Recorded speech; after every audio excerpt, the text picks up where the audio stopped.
Bon, aujourd'hui, on se lance dans une discussion assez fascinante. On va explorer en détail notre article qu'on a publié récemment sur un dilemme vraiment épineux. Le fameux boycott des jeux de société lié à l'Empire Bolloré. Ouais, c'est un vrai sujet. Et je tiens vraiment à le dire tout de suite pour ceux qui nous écoutent. L'idée de notre article, c'est pas du tout de prendre parti, on reste totalement impartial là-dessus. Absolument. On n'est pas là pour juger. L'objectif, c'est de comprendre les mécaniques financières.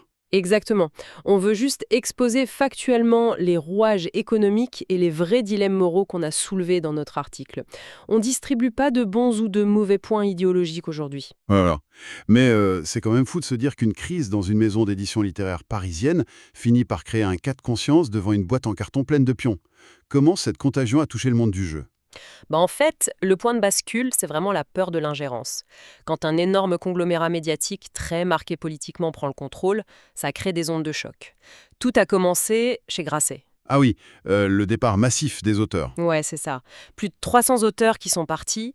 Ils étaient terrifiés à l'idée de perdre leur indépendance éditoriale. Et ce mouvement de panique a ensuite touché la musique. Avec Dominica, je crois. Tout à fait.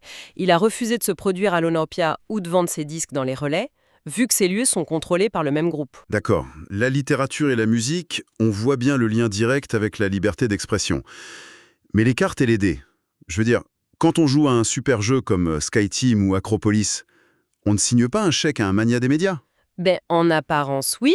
On pense soutenir des studios brillants comme le Scorpion Masqué ou Gigamic. Qui sont des créateurs indépendants. Voilà. Sauf que dans notre article, on a utilisé l'analogie des poupées russes pour expliquer ça. Ces studios, ils appartiennent à une entité qui s'appelle Hachette Board Games. Qui dépend elle-même de Hachette Livre. Exactement. Et Hachette Livre est contrôlé par Lagardère, qui est lui-même sous la coupe du Louis Hachette Group. Et la toute dernière poupée russe, c'est le groupe Bolloré. Il détient genre 31% de ce fameux Louis Hachette Group. C'est là qu'est le piège en fait. Ouais, on croit soutenir un petit studio indépendant, mais une fraction de l'argent remonte inexorablement la tuyauterie financière jusqu'au sommet du conglomérat. C'est ce mécanisme qui crée un paradoxe qu'on soulignait bien dans notre texte. Parce que ces jeux, ils sont irréprochables en soi. Absolument, il n'y a aucune trace de censure ou de réécriture idéologique dans ces studios. Les équipes créatives, elles travaillent totalement librement. Mais alors attends, je me fais l'avocat du diable 2 secondes.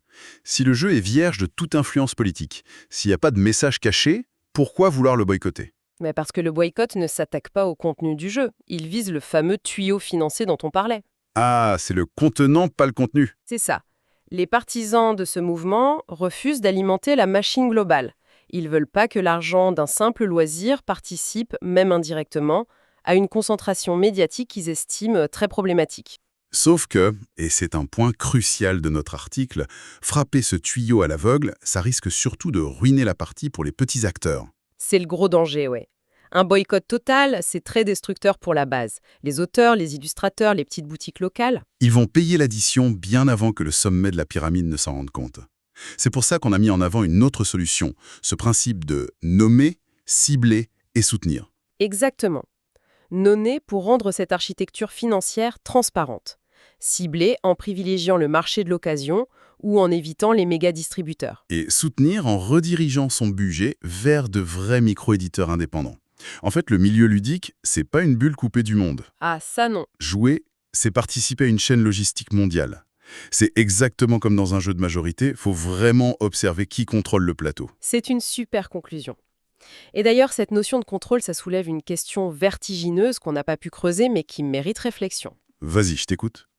Vu que la crise chez Grasset a ravivé la demande d'une clause de conscience pour les romanciers, on peut se demander si, demain, les créateurs de jeux de société exigeront ça aussi. Une clause pour récupérer les droits de leurs œuvres si leur éditeur est absorbé par un groupe très polarisé.